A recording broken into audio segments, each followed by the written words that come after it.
Welcome aboard for another video. Thanks, Conductor Keith. Hi. The purpose of this video is to make a Penncross Railway of Eastern Ontario, which is my fictional line here, work train just for my line. There are no knuckle couplers on these rail cars. The Penncross Railway of Eastern Ontario got them from Wales, except the engine, which came from England. This is not a train meant to interchange anywhere. It's just for the rails of my railway. I wanted to make something unique and workmanlike. Hopefully you can pick up some tips and tricks along the way, because this video is full of tips and tricks, most of which I actually got from other people, and I just wish to pass it on. While I might not be the only person to ever do this, how I made a beard, a realistic beard for one of my figurines here, I've not seen anybody else do that. Doesn't mean nobody else has done it, but I was quite pleased with the results. There were a couple of weird accidents along the way, and I had to change things up because of that, but that's all part of the fun of tinkering and exploring and learning. So I hope you enjoyed this video. There might be a surprise run by this engine too. So this is one of my Swift 16 wagons, small wagons that I really love. Very good quality, made of resin. Rob at Swift 16 is an awesome fellow. I have it gauged currently for the narrow gauge. That's the stuff in there, 2-foot narrow gauge. But I have a lot of these wheels for my number 1 gauge where I replace the plastic ones with metal ones on rail cars. But I'm wondering whether I can pull them apart like this and then, carefully measure, cut the plastic such that it'll be gauged for gauge 1. The axles are too long for the body to fit down over, so now, the other thing is the flanges are a little too deep, so I've marked off where I need to just cut a little channel here in the resin. So, that worked. Pop that on there. It rides a little higher because the wheels are taller. Now I'm going to spray the inside and the body. Now we just have to wait for it to dry. Now I have this fellow, and he didn't quite sit back on the seat. So I cut down through his back of his leg there, so he'll sit on the seat better. Now I'm going to drill a hole in his butt and put a magnet in there. Now, he sits on there, perfect. Stuck on good. Well, naturally I cut out my stickers for the Penncross Railway of Eastern Ontario. I used a dry transfer sheet to put the A on there because I plan on getting several more of these from Rob at Swift 16, and the other ones will be B, C, D, etc. I've taken grade 0000 steel wool, some super glue, and I'm giving this guy a beard. I'll tidy it up. Now, because I know that steel wool will rust and I'm going to run this guy outdoors, I'm going to shoot a bunch of varathane all over this steel wool. Now he's good and soaked. He'll dry nice. Now, for reasons known only to myself, Dave White in Scotland, and someone on the Isle of Islay, this is John G. Now that the soaked varathane is dry, the beard's actually quite hard. It's kind of nice. It's just a nice solid piece. As built, I had originally put these steel pieces of Meccano on there so that the magnets I put in their bums, people could clip right on and sit. But these, I've never liked the look of them. So this is a piece of steel. And for those of you who don't know, if you've seen past videos, I go to Goodwill kind of places and for a couple dollars to $5 buy old VCRs, which are obsolete, but the backings of them are often steel. I cut these out. I'm going to put them in a vise to flatten them. Then I'm going to glue it on there and give it a spray of white again. I also noticed that I have mismatched wheels on there. Ha! Well, we can just say that in the lifetime of this rail car, a wheel was changed out, I suppose. The window glazing material that Rob supplies us with kits is really good. It's really thick. Don't forget to peel the backing off of the both sides. It's awesome stuff, and I cut them to countersink down into the windows there so they're really flush. Now, because of my fumbly fingers and I occasionally pop a window out by grabbing this, I wonder if it would be easier to have one strip across and if that would hold better. I will use this in future kits I get from Rob, but I'll just cut one piece across and they won't be countersunk. But you know, that's not Rob's fault.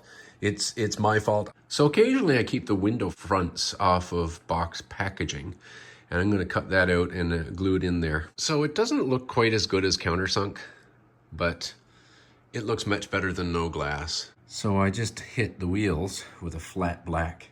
So when they dry, the flat will make it so that you won't see the shape difference as much. I have this crane thing, which was part of a tugboat conversion I did, so I didn't need it anymore. But I think I'm gonna mount it right there. Now that looks pretty good. This was easy. All I did was super glue it on. Now, in order to carry loads like this steam engine on a flat car like this, if you've seen my past videos, you've seen I've made all these different length tie downs. This is stretchy material from Michael's craft store. And this is just metal chain that I've taken the links and rebent them into little hooks. And I take holes and I hook them into the edge. Voila. That looks pretty good. I've had this wagon from Swift 16 for a while. I think a year or two. I've never done anything with it. It came with 2-foot narrow gauge wheels. Here is the stuff to make it a 2-foot narrow gauge. Note that I am just regauging this one and the previous car you just saw only because I already had them. All the rail cars in this video you can get from Swift 16 in either 32mm or 45mm gauge. So if I were buying this new for this purpose, I wouldn't be going through this regauging process. So the wheels go in there and get glued up, right? To the bottom. So, as you can see, I gave another spare set of wheels the treatment. I'm still going to use my Dremel to cut the extra metal off the ends there. Now, it turns out that the flanges are too deep and they go right against the body. And then this goes over, this is supposed to go over it to hold everything in place. But what I'm going to do instead is put these on that way. And then I'll get a piece of something to put over there to keep the wheel in. But this way, it's not going to be too deep. I'm just going to cut some pieces of this VCR backing, the steel square pieces, glue them over that. Now, this additional but fairly minor problem is the height differential there. But I think I'll just reshape this. So far, so good. That'll be perfect once the paint dries. Now that I look at everything, I think I'd rather have this one black. I might, when this is fully dry, spray the whole thing black. All right, that was a disaster. I have put numerous layers of paint, spray paint, over top of other spray paint, and never been a problem. I mean, they're both oil-based, they're all oil-based. I've never used this brand before, but when I put it over the Bear paint, even though they're both spray, and I've literally put numerous coats over different things before, but look what happened. That is weird. Now, there are a number of things I can do about this. Buy different paint, spray it over, use a dull. In fact, I did put a dull coat over it, but it just soaked up the dull coat. So this paint is interesting. So I think what I'll do is I'll leave it and incorporate it into some kind of weathering. And we'll see how it turns out. So maybe this weird accent will turn out just fine. We'll see. All right, so I've used my Pencross Railway of Eastern Ontario vinyl sticker and some dry transfers that I have for Tub Wagon 3. And I'm going to spray a matte over that, and then so I can include maybe some rust right into the logos and stuff. Why don't we go back in and see how that's dried? The second spray improved it a bit. All right, so for weathering, I'm going to blot on some of this stuff. It's rust texture. And this is just a light rust. It's not, there's no texture to it, it's just a bit of color. This one is dirt. This one is orange rust. So we'll just put, I'll just play with it.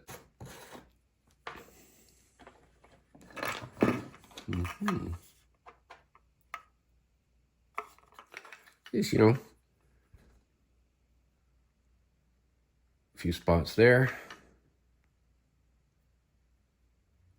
few spots there. Well, I think that turned out being a happy accident. If you look at it. I don't know how well you can see in the camera. But it's reasonably well weathered. And I think it's going to look nice on the train there. I would not have weathered it, except for that happy accident. So why don't we see how our train runs? This I already had, of course. And it's also Swift 16. This is a Swift 16 flat. And of course, I've actually labeled it Swift 16 as a nod to Rob. This is my much beloved Mamod Bolton, where I added this here and I put the number on and the logo. I made a tray here so that the crew could warm their tea and have some tools. And I made the Casselman sign. I also added this Swift 16 horn. Are we ready to go, John?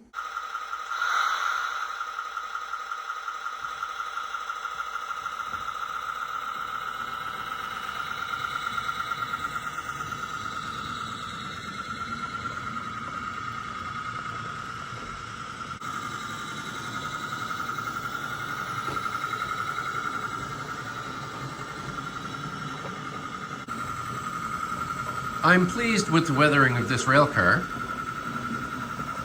Well, there's Rob of Swift 16 now.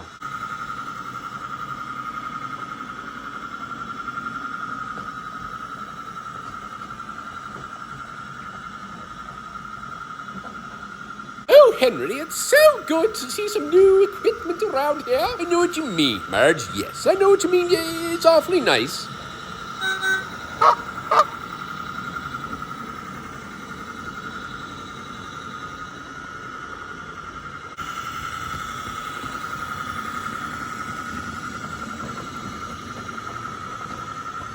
The Friar is here, of course, at his favorite train watching location at Whitson Bridge. He has his vow of silence, but he handed me a note saying he hopes you're enjoying this video.